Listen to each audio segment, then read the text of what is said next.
Tonight is a big night for El Segundo High School. It's the homecoming parade and game. We're here to see the creative floats, listen to the marching band, and meet the homecoming king and queen.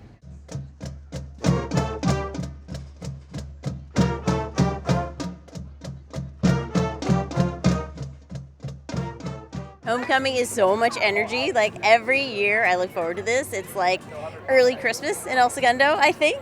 And this is incredible. And for me, as a parent, it's actually extra special because I have a graduating senior this year. Today's parade, we're going to have all 4 of the class floats going. And we have a football game tonight where the floats are going to be displayed. Homecoming week has been amazing, as it always is here. This year's theme was ancient civilizations, and so each class chose a different civilization, and I gotta say, they rocked it like they do every single year. It's very clear that this is a long-standing multi-generation event. The floats, to me, are on the next level. They built full-on structures, like 3-dimensional lights, water flowing fountains. So this is not just some kids' homecoming. It's a very elaborate event, and I'm super pleased to be part of it. You know, a lot of the parents went to school here. A lot of their parents went to school here.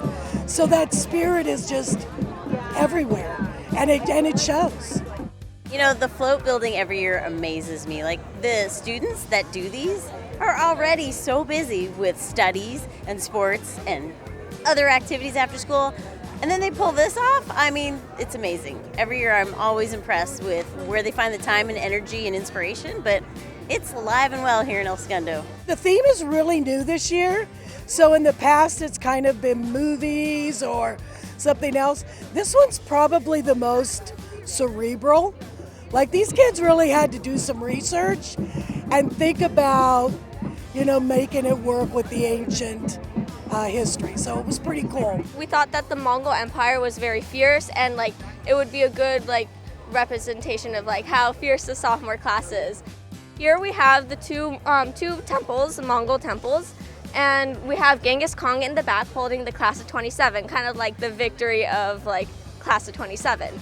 And over here on the bottom, as you can see, we have white flags. These represent surrendering flags of the other empires like Egypt, Rome, and Babylon. And we have an artifact from each of their empires on our float, kind of like surrendering to the Mongols since they were one of the fiercest empires. It's pretty amazing because, you know, we're a great academic school. So these are kids coming out after doing honors AP classes or just the rigors of school. They spend from 3 p.m. to 9 p.m. every night building these floats for 4 nights in a row.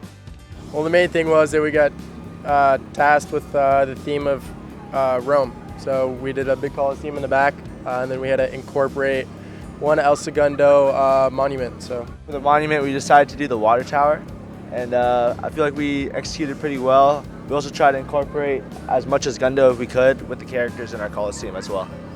My favorite part about it, I think, was especially the characters. As you can see, there's we have water polo, we have volleyball, we have color guard, so there's a little part of all of us into one thing.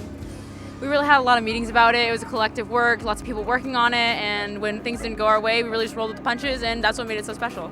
There's a lot of work that goes in behind the scenes that you don't see, but I think especially with the team, it's the people that we worked with made it really easy. In addition to ancient civilizations, the parade featured cheerleaders, the marching band, vintage cars, and of course, crowned royalty. Oh, I think it's going to be great. I'm really excited. I was nominated my freshman and sophomore year, so it was great to win for my last year. I love to receive love and give love, and it feels great to be voted like this. You know? Yeah, I feel very honored. I'm very proud of our school, and yeah, very glad to represent. The Grand Marshal, English teacher Chris McNeela, was selected by ASB Student Government. Could not have made a better choice, Miss McNeela, or Miss McAthena as it's called. You know, that's what she's going by. She's a great choice, especially for this particular theme, because she teaches AP composition and literature and composition, and they read a lot of the texts that sort of align with these ancient civilizations as well. I was pretty much in shock and in tears and in laughter at the same time.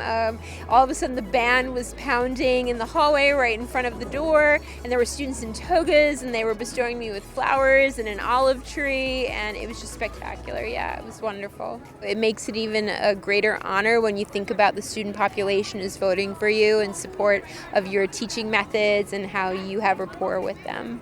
We're just so happy to be in a community that supports this and actually just has this as a legacy, and we want to keep the tradition going, and go Eagles! For El Segundo Media, I'm Catherine Chen.